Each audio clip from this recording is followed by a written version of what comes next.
Perkenalkan, nama saya Rian Selaban dengan NIM 2010567.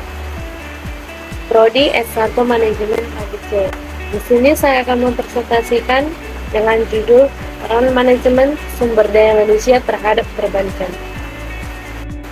Sebagai pendahuluannya, suatu organisasi akan memperoleh kesuksesan melalui potensi yang dimiliki oleh manusia dalam mencapai tujuan sebagaimana yang telah direncanakan. Dengan kata lain, organisasi akan berhasil. Salah satu faktor yang menentukan dalam mencapai tujuannya adalah sumber daya manusia.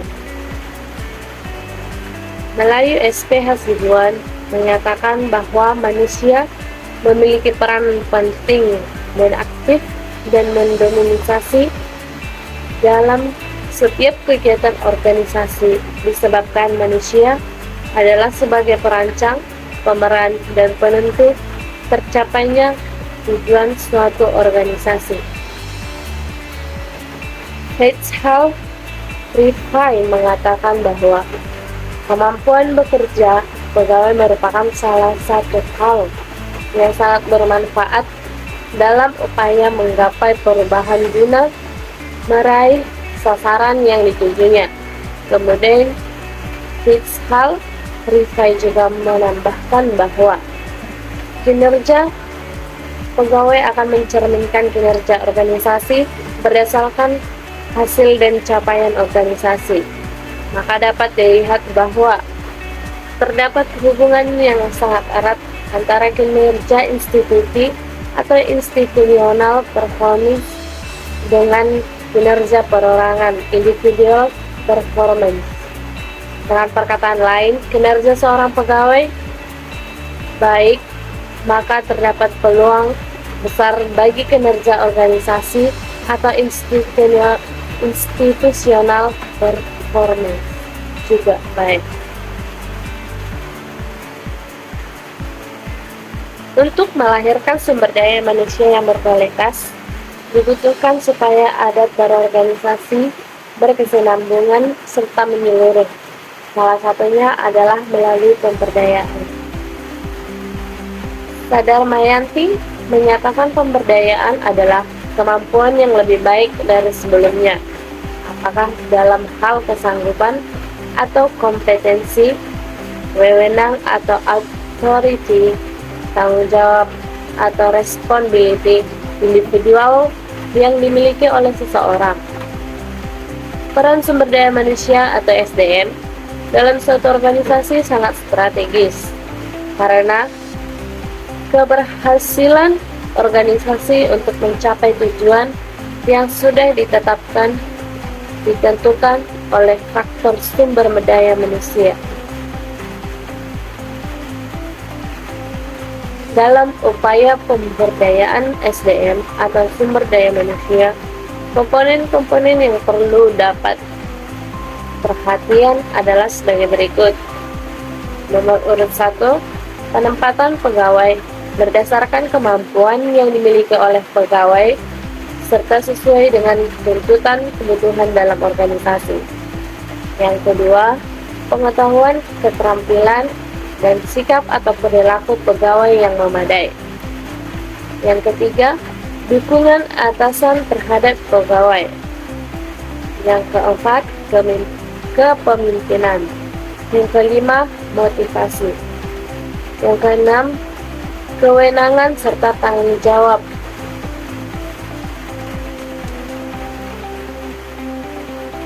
Perkembangan perbankan perlu didukung oleh sumber daya manusia atau SDM yang layak, baik dari segi kuantitas maupun dari segi kualitasnya. Namun faktanya, SDM yang tidak memiliki latar belakang pengetahuan Islamic banking masih banyak terlihat dalam institusi. Tentunya kondisi ini sangat signifikan berpengaruh terhadap produktivitas dan profesionalisme perbankan. Hal serupa yang dinyatakan oleh Odie Rizky, beberapa permasalahan yang menjadi kendala perkembangannya lembaga keuangan dan telah menjadi 7 isu strategis dalam perkembangan lembaga keuangan. 1. Masih sangat kurang konsistensi visi dan koordinasi antara pemerintah dan perbankan. 2. Proporsi industri dan individual bank yang masih kecil serta efisiensi yang rendah serta modal yang belum memadai. 3. Biaya dana yang tinggi mengakibatkan segmen pembiayaan yang seadanya. 4. Kurang inovatif produk serta pelayanan yang belum sesuai dengan harapan masyarakat. 5. SDM secara kuantitas dan kualitas masih rendah serta teknologi sistem informasi yang belum dapat mendukung pengembangan produk pelayanan. 6. Tingkat pengetahuan dan pemahaman masyarakat yang masih rendah. Belum optimal sistem pengaturan dan pengawasan.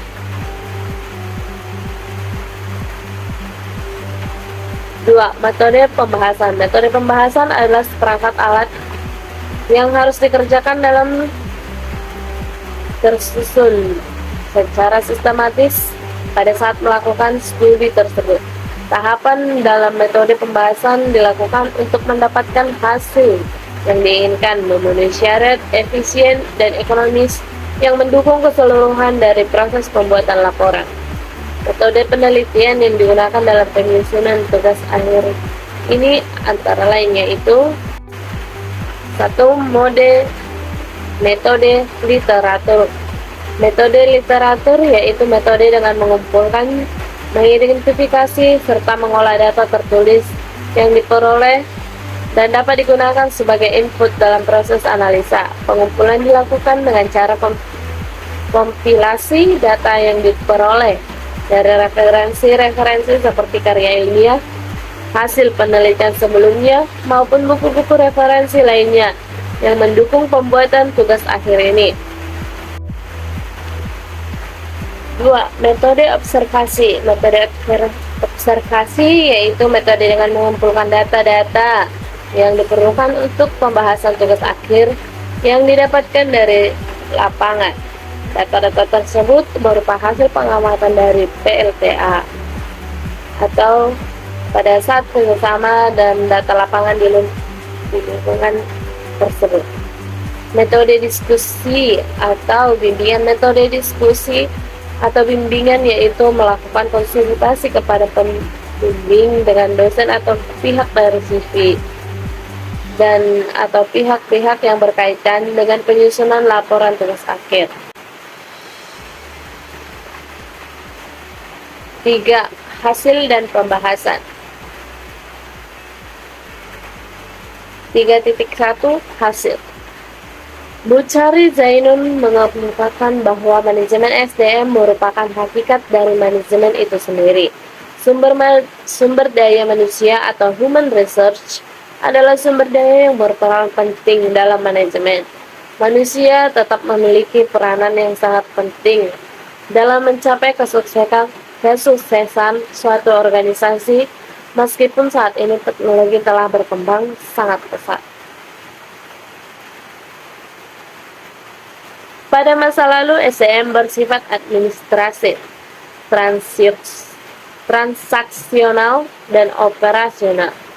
Peran SDM dianggap sulit dikuantifikasi, dilihat, dan bersifat jangka panjang jika dianggap sebagai investasi. Berbeda dengan saat ini, fungsi dan peran SDM dalam suatu organisasi atau perusahaan telah mendapat perhatian dalam menjalankan kegiatannya. Sumber daya manusia adalah perpaduan kemampuan dari daya pikir dan daya fisik yang dimiliki oleh setiap manusia. Lingkungan dan keturunannya akan menentukan sifat dan perilaku manusia, sedangkan prestasi kerja didorong oleh keinginan untuk memenuhi kepuasannya. Peranan manusia semakin bernilai keberadaannya dalam suatu perusahaan. Hal ini agar tujuan suatu perusahaan dapat terrealisasi, maka manusia berperan aktif dalam mengoperasikannya. Kualitas sumber daya manusia.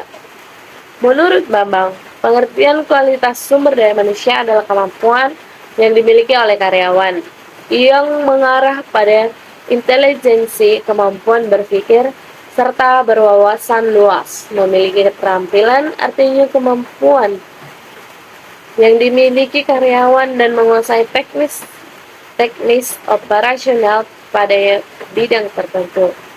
Memiliki kemampuan artinya gaya yang terbentuk dari beberapa keahlian yang dimiliki oleh seseorang karyawan yang meliputi tanggung jawab, komitmen, ketertiban, kerjasama. Perbankan. Perbankan adalah setiap perusahaan yang bergerak di bidang perbankan. Menghimpun dan menyalurkan dana, artinya kegiatan yang dilakukan oleh lembaga perbankan selalu berkaitan dengan bidang perbankan. Apakah kegiatannya hanya menghimpun atau hanya menyalurkan dana atau bahkan kedua-duanya, yakni menghimpun dan menyalurkan dana. Dalam Undang-Undang Nomor 21 Tahun 2008 tentang Perbankan, bank adalah bank yang melaksanakan operasional bisnisnya berdasarkan dengan prinsip dan menurut jenisnya terdiri atas bank umum dan bank pembiayaan rakyat. Pembahasan. Dalam upaya meningkatkan kualitas sumber daya manusia, perbankan hal-hal yang dapat dilakukan antara lain sebagai berikut. Pertama, berdasarkan wawancara yang dilakukan dalam penelitian, dikemukakan bahwa salah satu upaya yang bisa dilakukan dalam upaya peningkatan kualitas SDM perbankan adalah dengan memperluas dan meningkatkan kurikulum ekonomi Islam khususnya pada perbankan di industri pendidikan. Kurikulum merupakan perangkat mata pelajaran yang sifatnya dan dapat berubah-ubah dan tidak kaku. Hal senada juga telah disampaikan oleh para cendekiawan pendidikan bahwa kurikulum bidang pelajaran ekonomi Islam wajib diberikan penilaian setiap saat oleh institusi pendidikan yang melaksanakannya. Sudah pasti dalam hal ini sangat berkaitan dengan sumber daya manusia yang dimiliki oleh sebuah institusi pendidikan atau perguruan tinggi.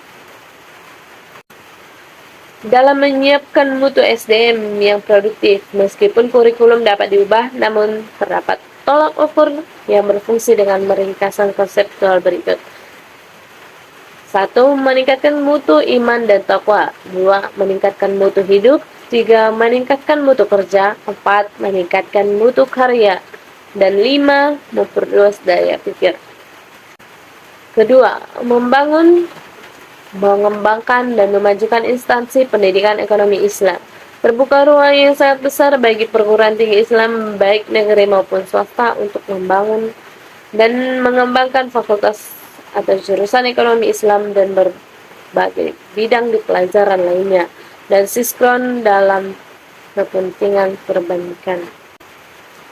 Ketiga, melaksanakan diklat atau TOT.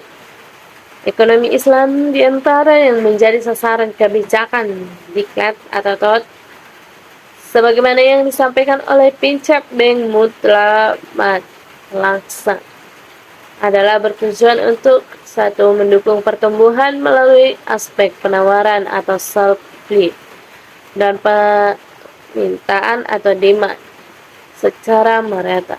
2. Mempererat pendanaan, manajemen, dan sumber daya manusia bank. 3. Mengidentifikasi tugas pemerintah sebagai pihak wewenang atas fiskal dan BI sebagai pihak wewenang perbankan dan moneter yang menjadi inisiator bagi pertumbuhan ekonomi Islam. Dalam program deseklarisasi, mengajak semua stakeholder perbankan agar terlibat aktif sesuai dengan kemampuannya masing-masing. Keempat, hal senada disampaikan oleh Pincap Bank Aceh adalah dibutuhkan komitmen pemerintah sebagaimana dalam undang-undang dinyatakan bagi setiap individu mempunyai wewenang untuk meningkatkan taraf kehidupan melalui pokok yang tercukupi, memperoleh pendidikan, serta mendapatkan ilmu pengetahuan dan teknologi yang berfaedah. Seni dan budaya untuk mendapatkan kehidupan yang lebih berkualitas, adil, sejahtera. Sejurus itu dalam pasal Undang-Undang 1945 dinyatakan ayat 1, setiap individu di negara Indonesia memiliki hak untuk mengenyam pendidikan. Ayat 2, pendidikan dasar wajib diikuti oleh setiap warga negara dan pemerintah wajib membiayainya. 3. Ayat ketiga, pemerintah mengupayakan dan menyelenggarakan satu sistem pendidikan nasional yang dapat meningkatkan keimanan dan ketakwaan. Kesimpulan dan syarat. Berdasarkan pembahasan di atas, upaya peningkatan kualitas SDM perbankan dapat dilakukan melalui 1. Pengembangan kurikulum ekonomi Islam di lembaga pendidikan. 2. Mendirikan fakultas atau jurusan ekonomi Islam dengan berbagai bidang studi yang disesuaikan dengan kebutuhan pasar perbankan. 4. Bank Indonesia berkolaborasi dengan perguruan tinggi yang mengembangkan ekonomi untuk menyelenggarakan berbagai training bagi seluruh elemen yang berkaitan dengan perbankan. 5. Kerjasama antara institusi pendidikan, institusi perbankan, pemerintah, dan masyarakat. Hasil penelitian di atas dapat diberikan saran bagi beberapa pihak. Pertama, lembaga pendidikan, institusi pendidikan baik formal, non-formal, mulai dari sekolah dasar sampai perguruan tinggi. Perlu diadakan sosialisasi mengenai ekonomi, yaitu melalui kurikulum pada institusi pendidikan tersebut. Melalui sekolah tinggi ekonomi, diharapkan mampu menumbuhkan dan mengembangkan sumber daya ekonomi, yaitu dengan melahirkan sarjana-sarjana ekonomi yang memahami hukum-hukum ekonomi, manajemen perbankan, dan keuangan. Kedua, perbankan dan LKS untuk menyiapkan sumber daya manusia yang paham akan ekonomi, maka semua elemen industri perbankan dan lembaga keuangan non-bank perlu bekerja sama untuk melakukan sosialisasi melalui simposium, lokakarya, seminar, dialog terbuka, dan training lainnya yang dilakukan secara terus-menerus. Ketiga, pemerintah supaya institusi perbankan tumbuh dan berkembang dengan baik, maka dibutuhkan kebijakan dari pemerintah dan pengaturan berupa undang-undang, termasuk dukungan dana dalam pengembangan sumber daya manusia. Selain itu, Majelis Ulama Indonesia atau MUI dan Dewan Nasional atau DSN juga harus mendukung penuh untuk memberikan saran dan menegur SDM jika ada hal-hal yang tidak sesuai dengan ketentuan. Keempat, masyarakat, badan atau komunitas dakwah dapat berfungsi sebagai penyampai mengenai syariat bahwa merupakan sistem hidup yang universal dan komprehensif dalam mengatur tatanan kehidupan, dalam menciptakan dan melahirkan SDM yang unggul dan perkasa baik dari segi akidah maupun akhlak orang tua dan guru adalah yang memiliki peran sangat mudah dijangkau dalam hal ini. Sekian presentasi saya ucapkan terima kasih.